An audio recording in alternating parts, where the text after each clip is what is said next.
So hello students, once again welcome back to Prakashan classes. आज का ये वीडियो रहने वाला है एक इंफॉर्मेटिव वीडियो। एक information I would like to share with each and every student, those who have just cleared their or given their or have appeared for their class 10 examination.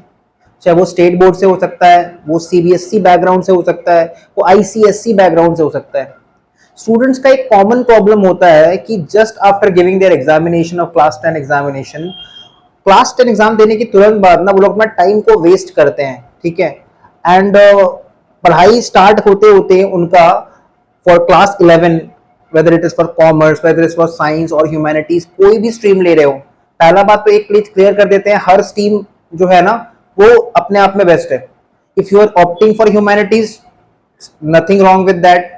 Science भी अपनी जगह पे एकदम सही है और कॉमर्स भी स्ट्रीम जो है वो एकदम सही है। सारा स्ट्रीम अपने जगह पे बिल्कुल सही है। So there is no problem with the stream selection.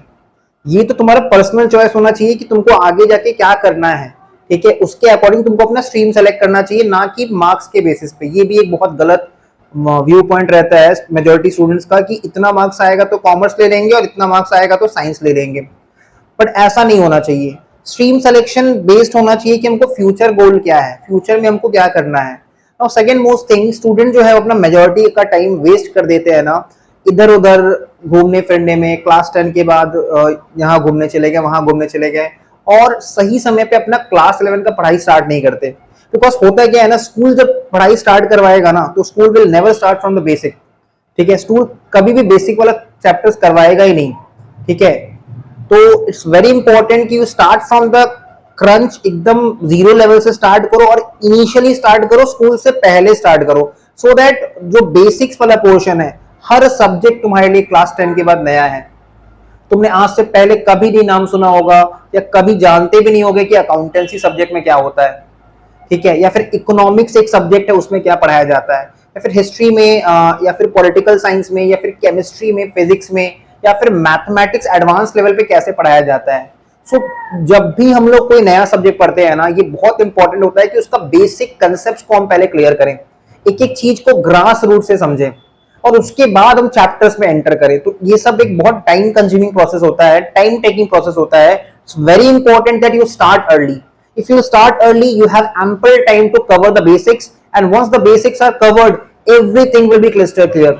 जब भी कोई चैप्टर में हम लोग एंटर करेंगे ना, किसी भी सब्जेक्ट का किसी भी चैप्टर में एंटर करेंगे तो पहले से हमको उसका थोड़ा बहुत बेसिक आइडिया होगा, ठीक है। तो ये बेसिक कंसेप्ट का क्लैरिटी होना बहुत जरूरी है। नाउ स्टूडेंट्स के साथ क्या प्रॉब्लम होता है, जनरली मई का एंड तक रिजल्ट आता है, जून में एडमिशन का प्रोसीजर स्टार्ट होता है, ठीक है, जून एंड तक एडमिशन का प्रोसीजर कंप्लीट होता है और कहीं ना कहीं मान के चलो जुलाई से उनका पढ़ाई स्टार्ट होता है और अगस्त में एग्जाम ले लेता है school.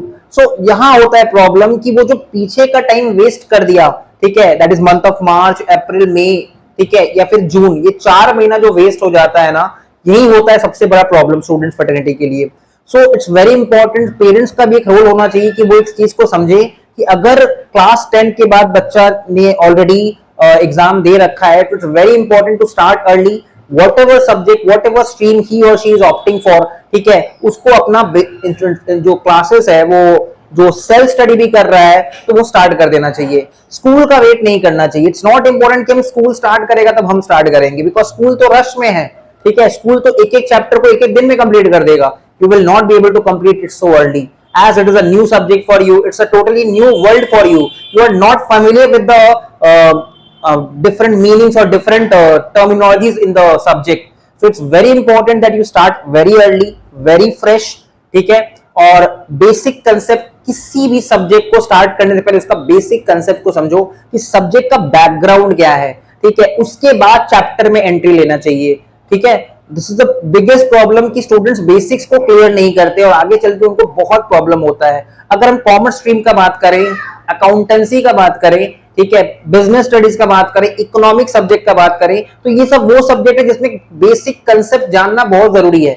Once you are thorough with the basic concept, जब तुमको बेसिक कंसेप्ट का आइडिया लग जाएगा, ठीक है, कि डेप्रिसिएशन क्या होता है, बैड डेट क्या होता है, ठीक है, रिकॉर्डिंग ऑफ ट्रांजैक्शंस क्या होता है, अकाउंटिंग क्या है, अकाउंटेंसी क्या है, ठीक है, ट्रांजैक्शन क्या होता है, इवेंट क्या होता है, गुड्स क्या होता है, एसेट क्या होता है, लायबिलिटी क्या होता है, capital receipts, revenue receipts, capital expenditure, revenue expenditure, जब ये सब थोड़ा बहुत बेसिक्स का पता रहेगा ना, देन हम चैप्टर में जब हम एंटर करेंगे, then we will be able to cover the topics very easily. So it's very important you start fresh and you start early and you cover all the basic concepts before entering the chapter.